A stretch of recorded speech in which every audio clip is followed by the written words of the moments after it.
que ni nosotros conocíamos. Y esta tarde, un dato interesante, y yo mencionaba a Palomita que prefirió quedarse con los adultos. Bueno, resulta que el pastor, él fue bautizado a la edad de 10 años. Y como dato interesante, a él le gustaba quedarse con los adultos. Él no quería irse ya con los niños. Entonces, nos damos cuenta cómo Dios tiene un plan para cada uno de nosotros. Lo importante es escucharlo y obedecerlo. Pero aparte de que al pastor le gustaba quedarse con los niños, recibió una asignación especial del pastor de la iglesia donde él asistía.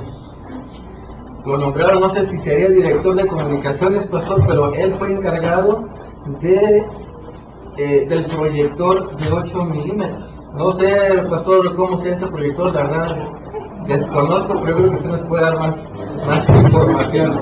Muy bien, pastor, tiene su tiempo. El tema de hoy, hermanos, se titula Soluciones Inesperadas.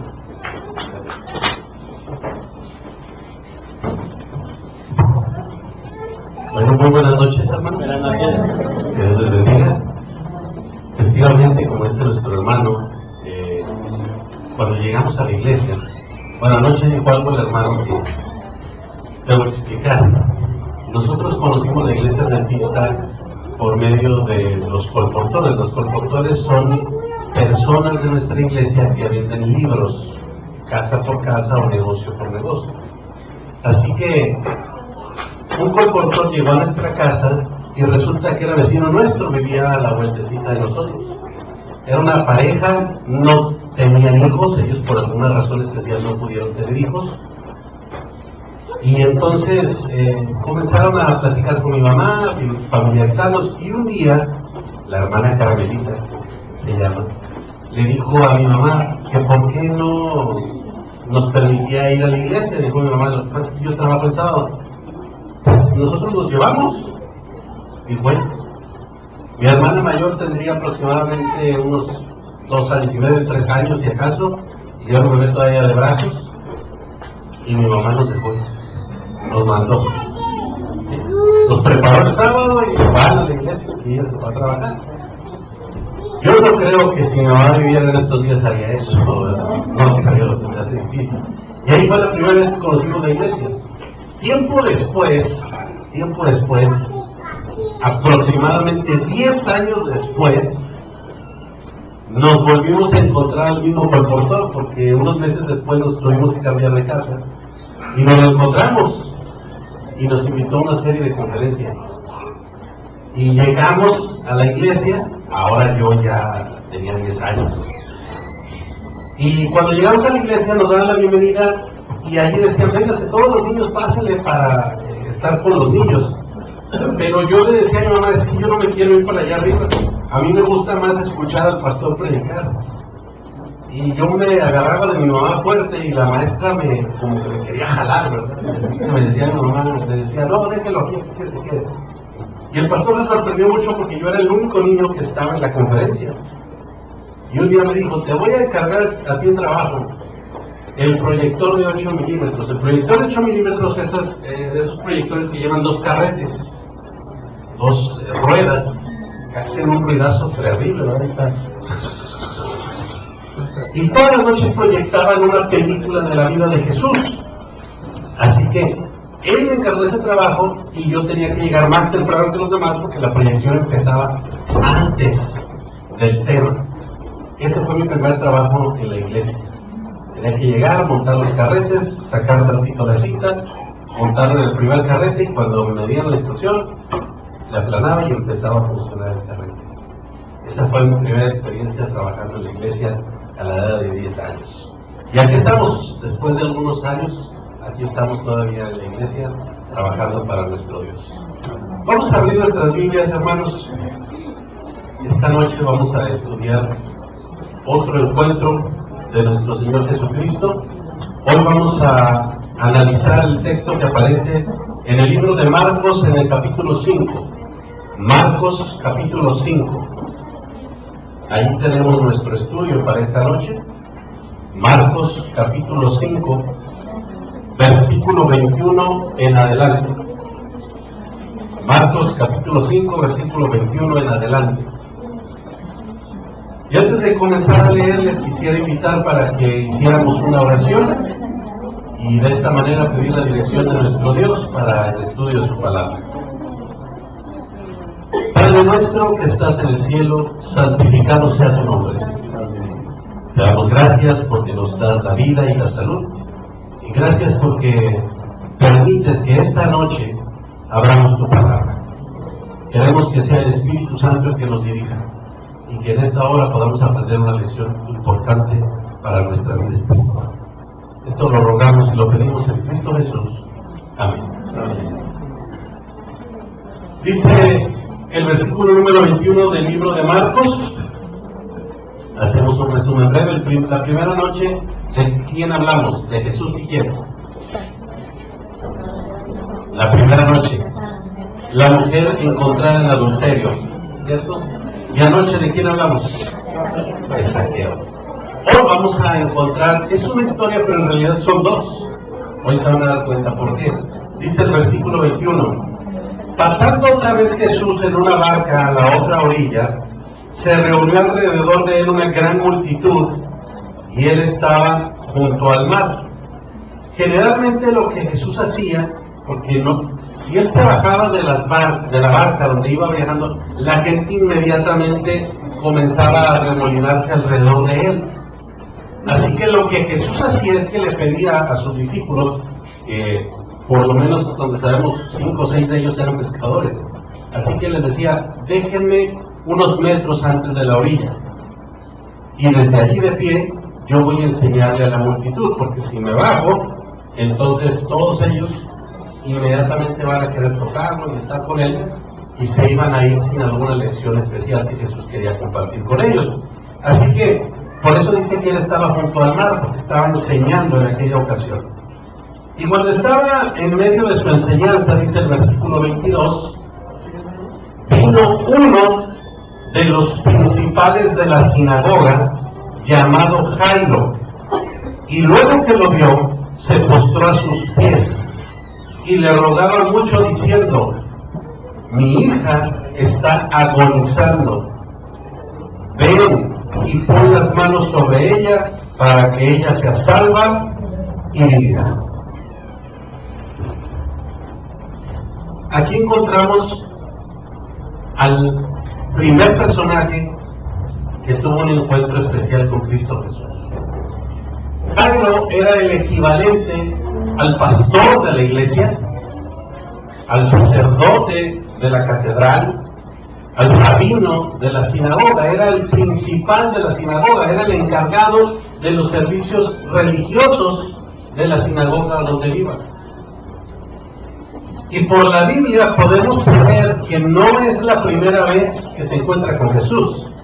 Ya lo conocía. Jesús está en Capernaum.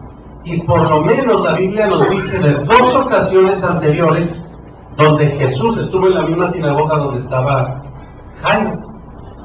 Vamos a verlos. El primero de ellos lo encontramos en Marcos, allí mismo, en el capítulo 3, versículo 1 en adelante.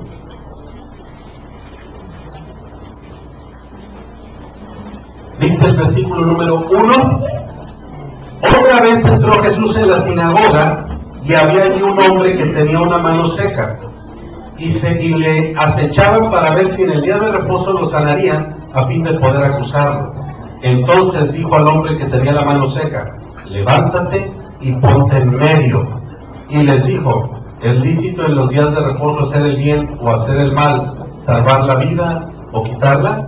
Pero ellos callaban, dice la Escritura. Estaba en la sinagoga donde el pastor, el rabino, el sacerdote era Jairo.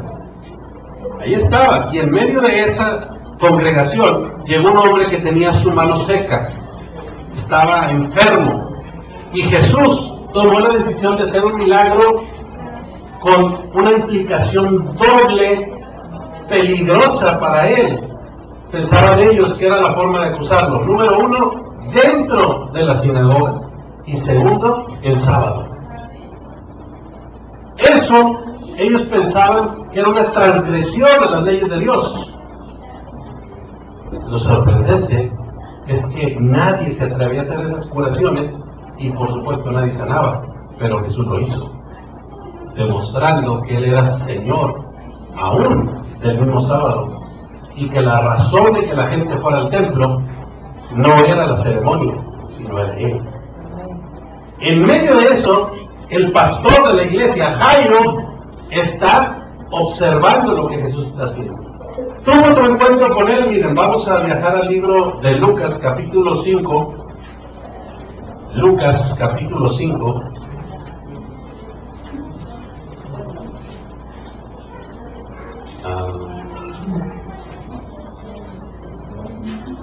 Versículo 31. Vamos a ver. No, este texto no es. Estamos mal. Mateo, capítulo 5.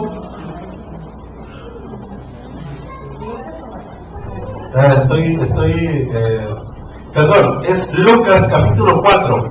Lucas, capítulo 4, versículo 31. Dice así. Recuerden que Jairo vivía en Capernaum. Capernaum era una ciudad que daba hacia el mar. Por eso Jesús viene en la barca y acaba de descender. Dice allí el versículo 31: descendió Jesús a Capernaum, ciudad de Galilea, y les enseñaba en los días de reposo, y se admiraron de su doctrina, porque su palabra era con autoridad.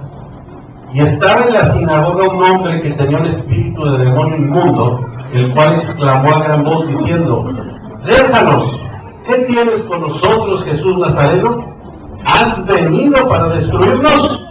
Yo te conozco y sé quién eres, sé que eres el Santo de Dios. Y Jesús le reprendió diciendo: cállate y sal de él.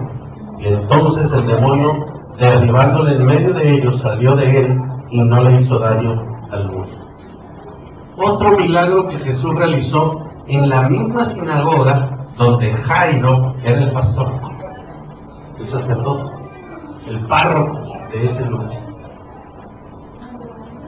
Nadie de los que estaba allí había podido hacer eso, lo que hizo Jesús. En medio de todo esto, encontramos a Jairo con una situación difícil. Regresando a nuestro texto del libro de Marcos, tiene que tomar una decisión importantísima en su vida. La Biblia dice que llegó con Jesús y le comentó o le dijo que su hija estaba como agonizando, estaba muriendo. Tenía un problema de salud muy fuerte. Y Jairo tenía sus propios preconceptos de la vida. Sabía que tenía que hacer algo, pero no quería hacerlo por una razón. El libro de Juan, capítulo 9, versículo 1, nos dice por qué Jairo se esperó tanto para buscar a Jesús. Juan, capítulo 9, versículo 1 y 2. Dice de la siguiente manera: al pasar Jesús vio a un hombre ciego de nacimiento y le preguntaron sus discípulos: Rabí, ¿quién pecó, este o sus padres, para que haya nacido qué cosa? Ciego. La costumbre, la tradición decía que una persona enfermaba por causa del pecado de esa persona o de sus padres. ¿Se imaginan ustedes que la congregación supiera que su hija estaba enferma? Entonces dirían: el pastor está viviendo el pecado, o la niña incurrió en un pecado. Así que para él era una lucha tremenda y terrible tomar la decisión de buscar ayuda. No quería hacerlo porque estaba comprometido su propio trabajo y aún su propia fe. ¿Cómo es posible que un pastor de la iglesia, un sacerdote, un rabino, no pudiera sanar a su propia hija? Como en muchos casos no le quedó otro recurso más que buscar a Jesús. Y antes de que juzguemos a Jairo, Pensemos en nosotros mismos. ¿No es cierto que nosotros muchas veces dejamos a Dios como el último recurso en nuestras vidas? Es como esa llanta de refacción que traemos en el carro, la quinta llanta del carro.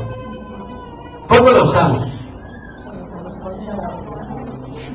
Cuando la necesitamos, ¿no es cierto? Claro. Yo no he conocido hasta ahorita a nadie, a lo mejor usted lo hace, que cuando lava su carro, lo lleva a que lo laven, saca la llanta de refacción y se la voy a lavar también y nadie hace eso. Ahí la traemos. Algunos pensamos que traemos llanta de refacción. Unos ni saben si traen o no, ¿verdad? Y tampoco muchos ni sabemos la condición en que está, si está ponchada, si tiene aire, si sirve o no sirve. Y les aseguro una cosa más, probablemente terminando el tema, algunos de ustedes van a ir a su carro a ver si trae la llanta de refacción. Porque solo acudimos a ella cuando ya no nos queda otro recurso. Es lo mismo que muchas veces nosotros hacemos con Dios. Lo dejamos como el último recurso. No lo buscamos al principio. Nos esperamos y tratamos de darle soluciones humanas a nuestros problemas y dejamos a Dios como el último recurso. Pero quiero decirles algo. A pesar de eso, Jesús nos espera con los brazos abiertos. Y nos dice, no importa que hayas venido al final, lo que importa es que veniste. Tuvo que traerse su orgullo, Jairo. Tuvo que dejar de lado sus preconceptos y aceptar y reconocer que era un pecador. Y vino, y en un protocolo esencial, necesario, común, dobla su rodilla delante del que reconoce que es mayor que él. Lo hace públicamente. Lo están viendo todos los que asisten a su iglesia. Los guardias lo están viendo, los fariseos, los escribas, los apóstoles, aún Jesús mismo. Pero aún en medio de esa situación, Jairo da a entender sus verdaderos motivos, porque le dice a Jesús, mira, Señor, deben ir a buscar porque no me queda de otra. Mi hija se está muriendo. Pero yo te voy a decir qué es lo que tú vas a hacer. Quiero que vengas a mi casa, le pongas tu mano a mi niña, ella va a sanar y entonces te puedes ir. No hizo lo anterior en un acto de fe. Lo hizo porque en su desesperación humana buscó a Jesús, sabiendo que él podía realizar milagros, porque en su propia iglesia ya había hecho por lo menos 2. Por eso lo buscó. Pero aquí deja entrever que su corazón en realidad todavía no había sido tocado por Jesús. Porque como muchos de nosotros, otra vez, antes de juzgar a Jairo, queremos dictarle la agenda a Dios. Queremos decirle cómo arreglar las cosas. Le planteamos el problema y aparte le decimos cómo lo arregle. Y entonces, ¿qué espacio le dejamos a Dios? ¿Cómo va a arreglar nuestra vida si no la ponemos en sus manos? Es como la historia del niño que tiene un juguete nuevo y se le descompone, y entonces viene con su papá y le dice, papá, ¿me puedes arreglar mi juguete? Sí, hijo, te lo puedo arreglar. Media hora después viene el niño y le dice, papá, ¿me puedes arreglar mi juguete? Sí, hijo, te lo puedo arreglar. 15 minutos después regresa y le dice, papá, tú me dijiste que ibas a arreglar mi juguete, ¿me lo puedes arreglar? Y le dice el papá, sí te lo puedo arreglar, solo necesito que lo dejes aquí. Si tú te lo llevas, yo no puedo arreglar tu juguete. Es exactamente lo mismo con Dios. Cuando nosotros le pedimos que Él intervenga en nuestra vida, es porque vamos a dejar que Él arregle nuestra vida. Déjele su vida en las manos a Jesús. Y Él es experto en arreglar. A pesar de la arrogancia que tenía Jairo, Jesús lo ve con misericordia. Y dice el versículo número 24, que se fue con él. Fue con él. Y una gran multitud le seguía, e incluso dice allí la Biblia, lo apretaba.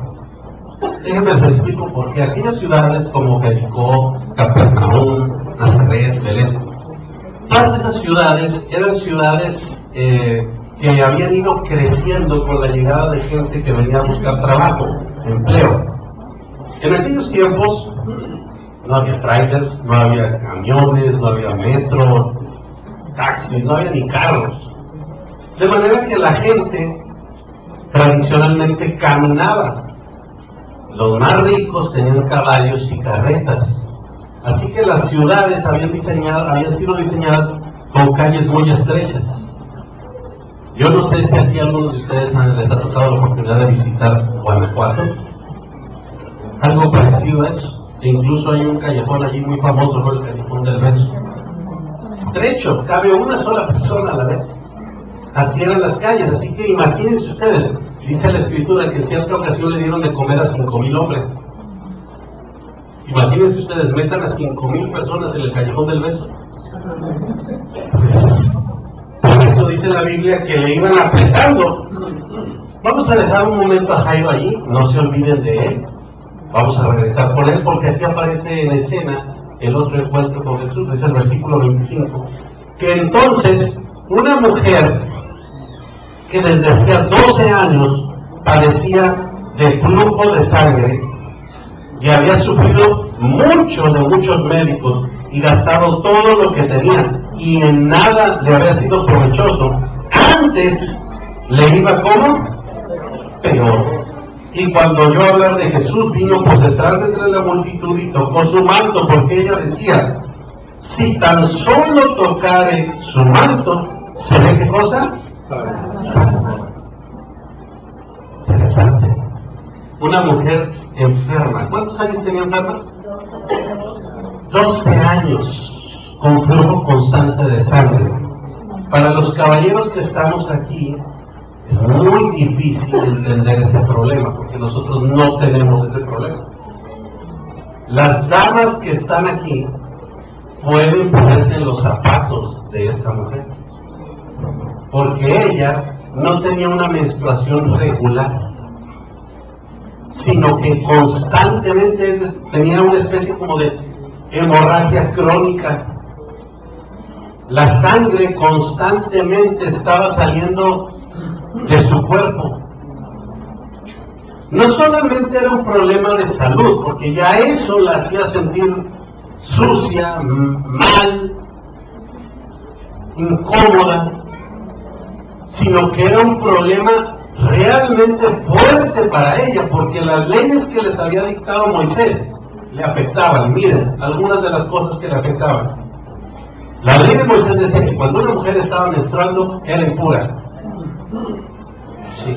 No podía acercarse a su familia, ni siquiera podía ir a convivir con otras personas. Tenía que estar durante su periodo, su regla, apartada de los demás.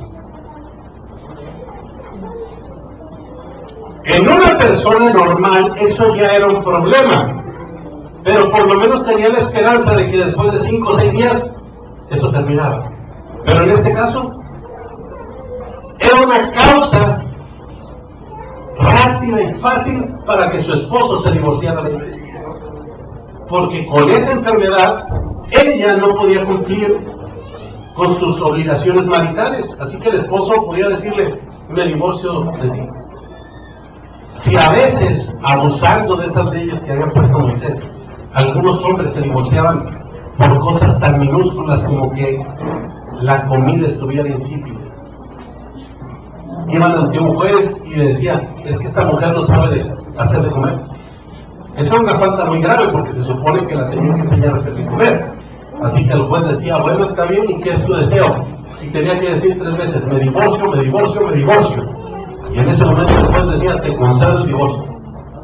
Y la regresaban a su casa, como algo que no servía. Ahora imagínense, con algo tan pequeño como ese, en contraposición con un problema grave de salud de esta naturaleza, la mujer en este momento, cuando nosotros la encontramos, es muy probable que estuviera divorciada o separada, lo mínimo, de su esposo. No podía tocar a sus hijos si es que los tenía, no podía acercarse con sus padres si es que los tenía con vida, y no podía convivir con nadie de su familia. Constantemente estaba aislada porque ella era una impureza andando. Así la consideraba la ley. De hecho, la razón por la cual se acerca en sigilio sin decir nada a Jesús es porque ella no tenía que estar allí. Dice la Biblia que había mucha gente y se apretaban, ¿no es cierto? Si ella hubiera dicho que andaba allí, que tenía ese problema, lo más probable es que lo hubieran apedreado. Por eso se acerca a Jesús en silencio, sin decir nada, porque ella, al contrario de Jairo, cuando escuchó hablar de Jesús, no lo dejó hasta el último, sino que ella dijo: es mi primera opción. Este es el hombre que he estado esperando tanto tiempo. La Biblia dice que había gastado mucho recurso en ¿qué cosa? En médicos. Quería sanarse, y claro, cuando uno tiene un problema busca la solución donde sea, ¿no es cierto? Vamos y vemos especialistas y médicos y que nos den medicamento y naturismo, y bueno, buscamos cualquier alternativa. Algunos hasta se van a ver a los brujos, ¿sí? Para que les den ahí su barriga con varas con hojas de pirul, ¿no? Se les dan una barrida allí y con la de les lean el café y con un huevo, y bueno, allá la gente va y busca una solución a su problema. Y resulta que la bruja lo deja más bruja, ¿verdad? Porque sale de ahí barrido, pero también de dinero, sin solución a su problema. La gente hace cualquier cosa por obtener salud. Y esta mujer, dice la Escritura, invirtió prácticamente todo lo que tenía, todo su recurso financiero, en encontrar salud física. Pero, dice la Biblia, antes le iba peor. Su situación era peor. Yo quiero que ustedes se imaginen físicamente cómo era esa mujer, con la pérdida constante de sangre, su cuerpo delgado, su rostro, su piel no era rojita así como cuando circula la sangre bien, claro que no. Tenía un aspecto pálido, tenebroso, macabro, como que la muerte estaba cerca de ella. No tenía rostro de vida. Así que cuando ella decide tocar a Jesús, porque decía, si tan solo lo tocara se sana, cuando lo toca, en ese momento, como si pasara un rayo de corriente eléctrica por su cuerpo, ella comienza, lo primero que siente es que la fuga se cerró. Ya no tiene más flujo de sangre. Eso es lo primero que siente. La sangre que antes se iba para afuera, ahora comienza a agarrar el camino correcto y comienza a llegar hasta el corazón, a sus pulmones, hasta el cerebro. Le llega oxígeno a su mente. La tez de su piel comienza a cambiar. Ahora sus músculos cobran fuerza. Ya no está encorvada. Por primera vez después de 12 años se levanta erguida, porque ha sido sanada. Después de esto, dice el versículo 30, Jesús, conociendo en sí mismo el poder que había salido de él, se dirige hacia la multitud y hace una pregunta especial que algunos piensan que es una pregunta absurda, necia, tonta de parte de Jesús. Porque ¿qué pregunta? ¿Quién ha tocado mis vestidos? ¿Quién ha tocado mis vestidos? Inmediatamente los apóstoles reaccionan y dicen, Señor, ¿es que no ves que la multitud te está apretando y tú te pones aquí a preguntar? ¿Quién me tocó? Seguramente debe haber sido Pedro, que era el que hablaba hasta por los codos, ¿verdad? Alguno de ellos. Y con la multitud, disculpen al maestro, es que no ha desayunado, ¿verdad? La gente pensaba, decía, ¿cómo se le ocurre preguntar eso? Si la gente está alrededor de él, prácticamente no puede caminar. Pero como les dije la primera noche, Jesús nunca hace preguntas tontas. Siempre tiene un propósito en vida. Porque dice la Escritura que cuando la mujer, del versículo 33, escuchó lo que Jesús estaba preguntando, temiendo y temblando, sabiendo lo que ella hizo, vino y se postró delante de él y dijo toda la verdad. Los discípulos y la gente pensaban que Jesús había quedado en ridículo. Pero les pregunto, ¿ahora quién quedó en ridículo? Él habló primero, ¿verdad? Por eso, hermano, nosotros tenemos que aprender a escuchar antes de hablar. El Señor en su misericordia nos dio 2 oídos y una sola boca para que escuchemos el doble de tiempo del que hablamos. Ahora ellos eran los que quedaron mal, porque cuando ella vino y reveló todo, entonces dijeron, sí, sí, ella lo tocó. Ahora quisiera hacerles una pregunta especial aquí. ¿Por qué Jesús la hizo regresar? ¿Por qué? No podía simplemente dejar que se fuera, ya estaba sana. ¿Para qué hacerle pasar la aparente vergüenza o la penuria de regresar y confesar lo que había hecho? ¿Por qué? Hay algo interesante que tenemos que considerar. La mujer tocó el manto de Jesús y sanó. Se fue, así como llegó sigilosamente, también así se fue. Obviamente, al primer lugar a donde se iba a dirigir, ¿a dónde era? Su casa. Con su mamá, su papá, sus hijos, si es que los tenía, sus hermanos, su viejo, si aún estaba allí. Ahora sí, después de 12 años, iba a abrazar a sus hijos, a sus papás. Y después iban a venir allí las comadres y las vecinas y, oye, mira, pues recomiéndanos, muy bueno eso que hiciste. ¿Quién te sanó? Porque hay muchos enfermos. ¿Y cuál iba a ser la respuesta de la mujer? Que si hubiera ido sin que Jesús la trajera, ¿qué iba a decir ella? Que ¿quién la había sanado? Ah, el manto de Jesús. Sí. No Jesús, el manto. Sí, porque ella les iba a decir, solamente toqué, ¿qué cosa? El borde de su manto, y así obtuve la sanidad. Y saben que Jesús la hizo regresar porque él no quería que eso dijera.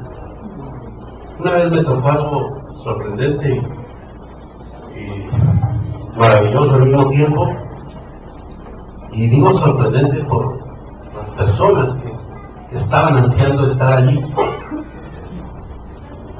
Llegué y me estacioné, me detuve porque el semáforo estaba en rojo, también verde, no avanzábamos. Volvió a cambiar en rojo, volvió a cambiar en verde y no avanzábamos. Y entonces vi que la gente se empezó a bajar de sus carros y yo dije, bueno, pues a ver qué está pasando aquí. Yo también me bajé y ahí voy, en la esquina. Ustedes saben cómo somos metiches, ¿verdad? Ustedes humanos. Así que ahí voy para ver qué está pasando. Y lo que estaba pasando es que estaba una procesión muy larga de gente. Entonces yo vi desfilar a muchas personas de ellos. Yo le pregunté y dije, bueno, ¿y de qué se trata o qué es esto? ¿Es algo de algún partido político, el desfile deportivo porque algún equipo ganó? No, dijo alguien, es que traen una reliquia. Una reliquia es un objeto que se considera sagrado.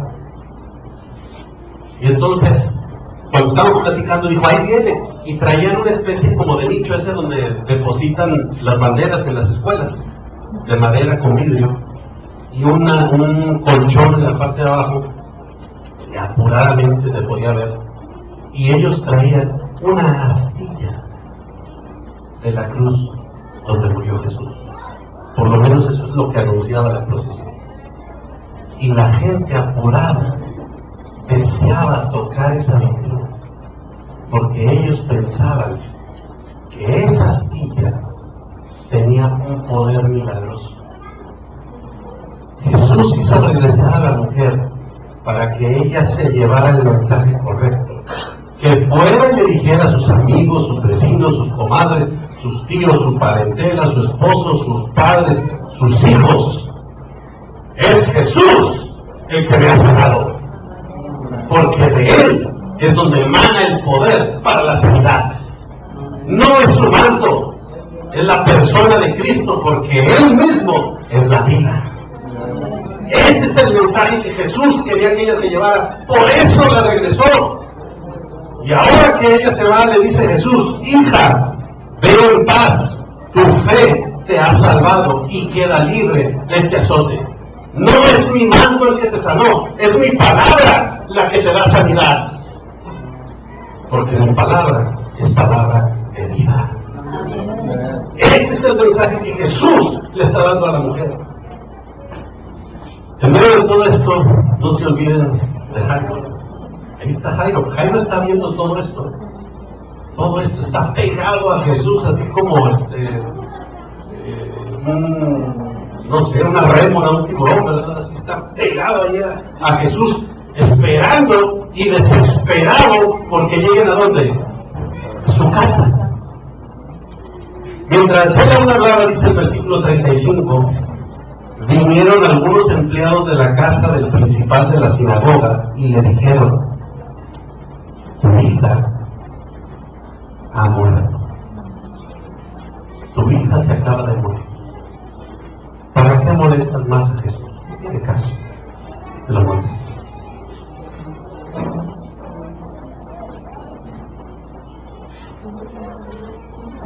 ¿Pueden ustedes imaginarse a Jairo en este momento? Sus sentimientos, su corazón, ¿cómo estaba? Mal. Tenía sentimientos encontrados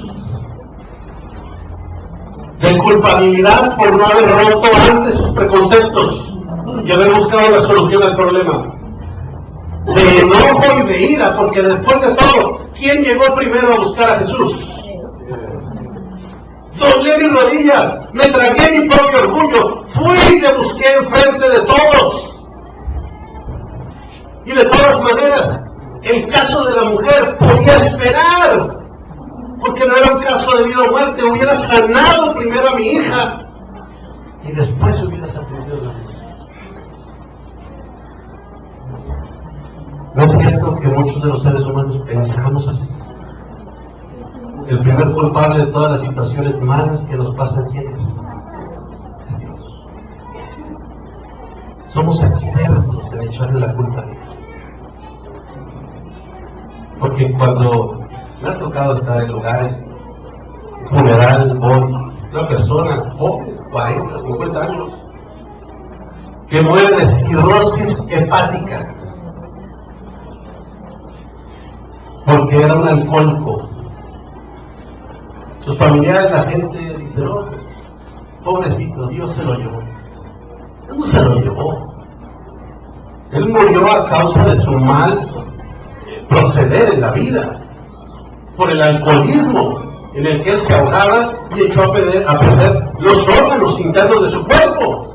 Por eso se murió, porque Dios no quería que se muriera. Él dijo: yo he venido para que tú tengas vida y la tengas en abundancia. Muchas de las cosas, si no es que la mayor parte de las cosas que nos pasan, hermanos y amigos, es el resultado directo de nuestras acciones o inacciones. No es la culpa de Dios, aunque para nosotros es más cómodo echarle la culpa a Dios. Sin embargo, Jesús escuchó que habían venido a darle esa noticia, dice el versículo 36. Que Jesús voltea donde está Jairo, y yo me imagino la escena, porque Jairo en ese momento, su corazón triste, abatido, lleno de dudas, aflicciones, como siendo un hombre espiritual, el líder de una congregación, le pasó esto.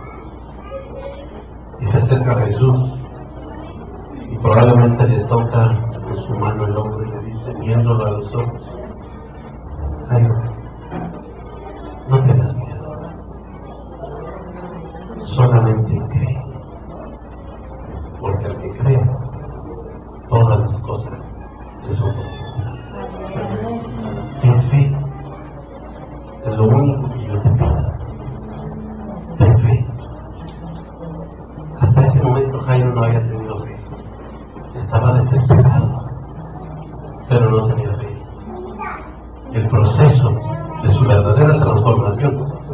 expresó en ese momento. Por eso Jesús se tomó su tiempo. Él sabía la lucha interna que había en el corazón de Jairo.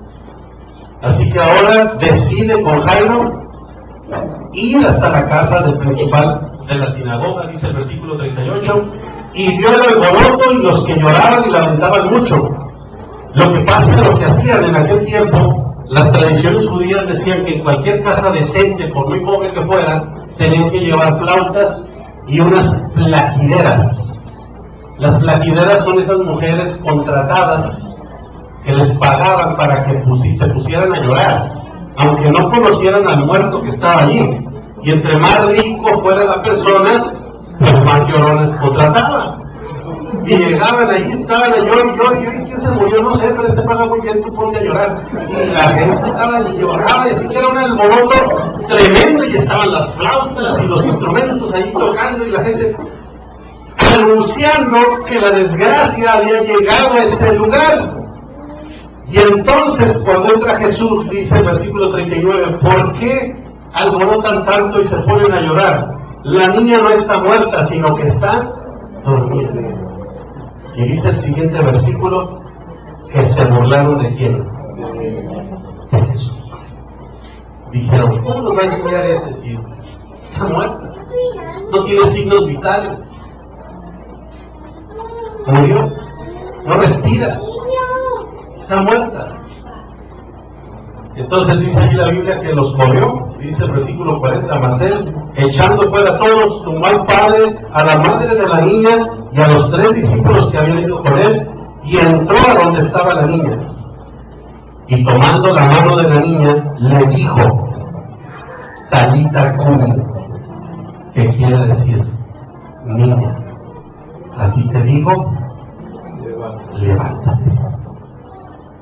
Cuando él dijo esas palabras, aquel cuerpo inerte, sin vida, como un chispazo de electricidad, llegó inmediatamente a tocar el corazón, que reaccionó ante la voz de Jesús, y el corazón comenzó a bombear, y la sangre otra vez corrió por sus extremidades hasta llegar a los dedos de los pies y de las manos, al cerebro donde entró el oxígeno, y los huesos y los músculos que ya se encontraban flácidos cobraron nueva vida, y en un instante abrió los ojos y volvió a vivir y a respirar. Una vez más Jesús había hecho un milagro. La entregó a sus padres, y dice la Biblia que ella comenzó a caminar, dice el versículo 42. Pues ¿cuántos años tenía? 12 años. ¿Cuántos años estuvo la mujer enferma? No es casualidad. El mismo día, después de 12 años de estar batallando, las vidas de Jairo y de aquella mujer se cruzaron en una sola persona, Cristo Jesús. Llegó a sus vidas el mismo día que cumplían 12 años de cargar con ese problema, para que Jesús les trajera una solución no temporal, sino permanente. Y a los dos les devolvió la razón de la vida. Un maravilloso encuentro, el mismo día, después de 12 años de estar cargando con ese problema. Así trabaja Dios. No lo entendemos a veces. Queremos que nos muestre el final desde el principio, queremos saber qué es lo que va a pasar. Pero como dije la primera noche, Él no trabaja así. Él tiene sus tiempos. Él tiene sus formas de arreglar nuestros problemas. Nosotros lo único que tenemos que hacer es aceptar su voluntad y su amistad. Poner nuestras vidas en sus manos. Porque al que cree, dice la Escritura, todo le es posible. Mi Dios sigue siendo un Dios de lo imposible. Él sigue haciendo milagros hoy en día. Lo sigue haciendo. Claro que sí. El milagro más grande que ustedes pueden ver es la transformación de una persona. Un borracho empedernido que en la calle se quedaba dormido y que ustedes lo vean predicando en una iglesia, eso es un milagro. Es cuando el poder de Dios transforma a una persona. Así trabaja Dios. Cuando una prostituta deja su vida pasada y se entrega a Jesús. Cuando un homosexual deja su vida pasada y se entrega a Jesús. Cuando un ladrón, cuando un asesino decide aceptar a Cristo en su vida, comienza el milagro de la fe. Y estos milagros, hermanos, no se explican, solamente se aceptan. Esta noche voy a invitarles para que veamos el siguiente canto. Vamos a proyectar un video que lleva por título Mi Dios es el Dios de lo imposible. Les voy a pedir que nos concentremos y veamos las escenas y el título y las letras de este bello canto.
reunidos unos hombres tomando.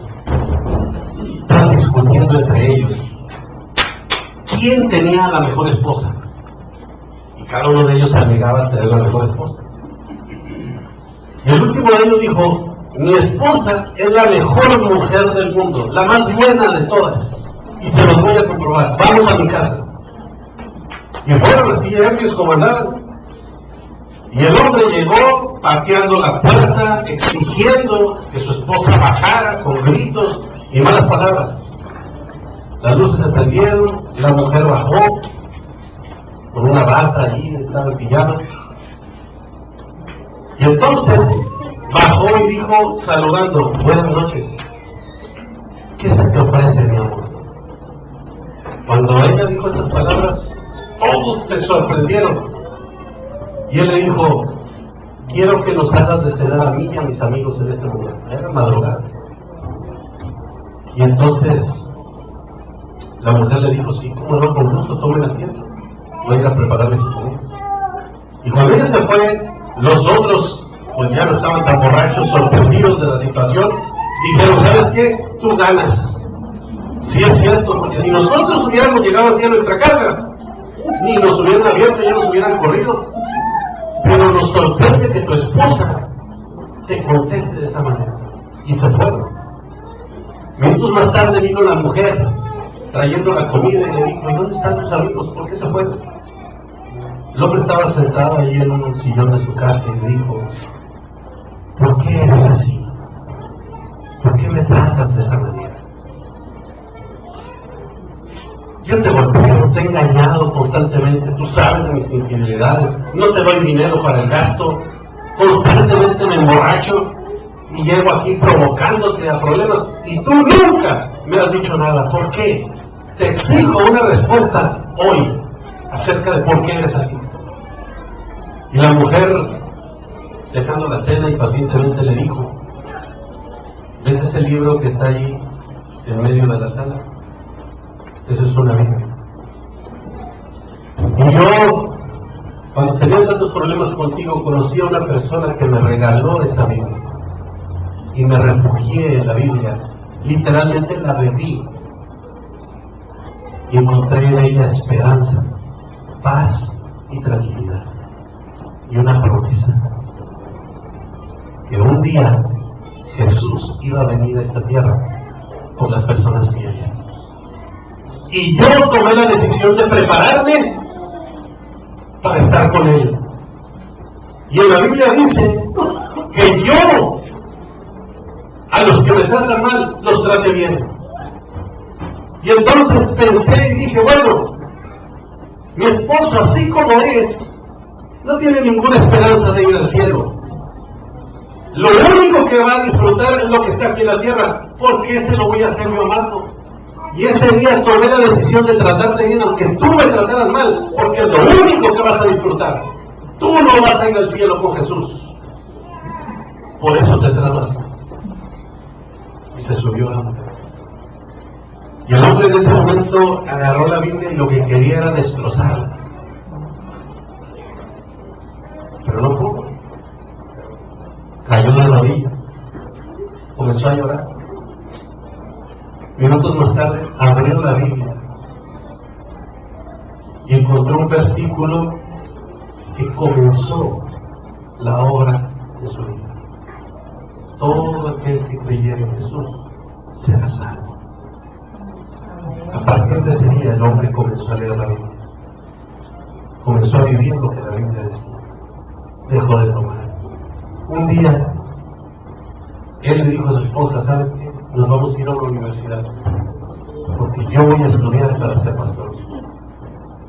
El hombre se fue con su familia, estudió los años que tenía que estudiar en un seminario para ser pastor, y hoy es un evangelista de los que podemos ver en la tele.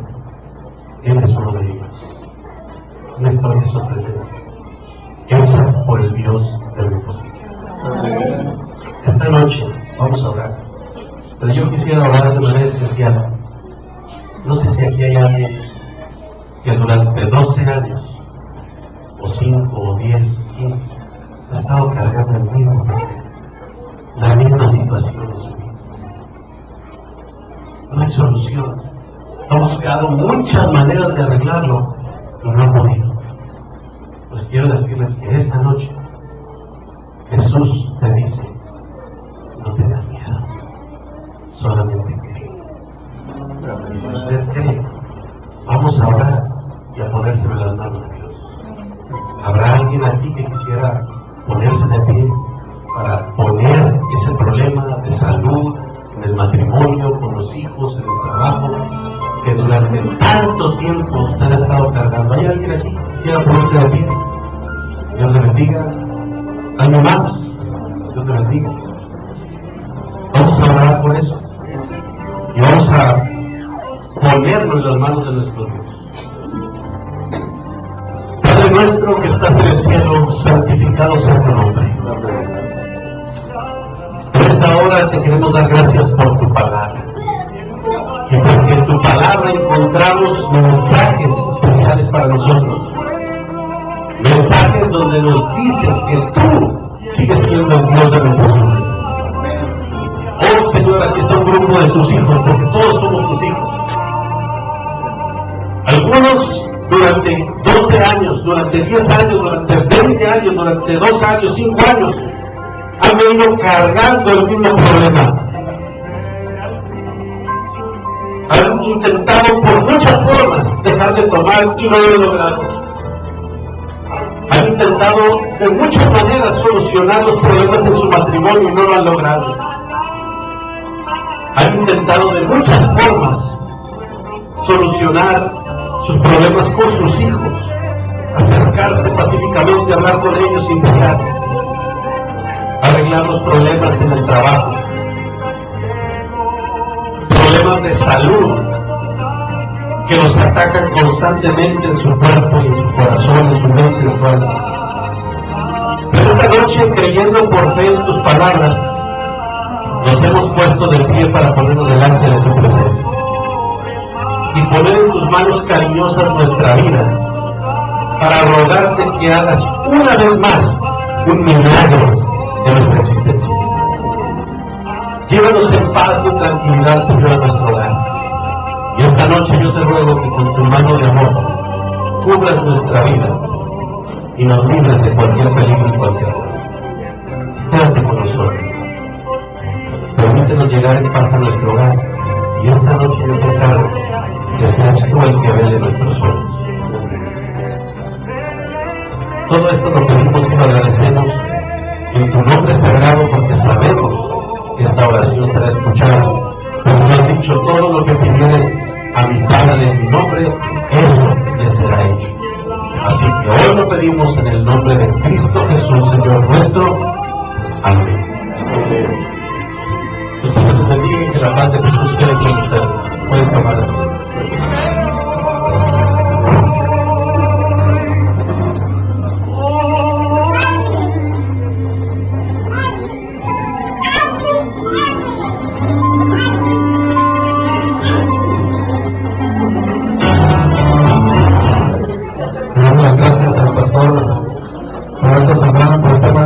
Hermanos, y dejando que la paz del Señor nos acompañe en nuestros hogares, y le vamos a pedir a los diáconos que nos den la salida ordenadamente, por favor, y como es costumbre, nuestras hermanas que están compartiendo un poquito de agua para el calor.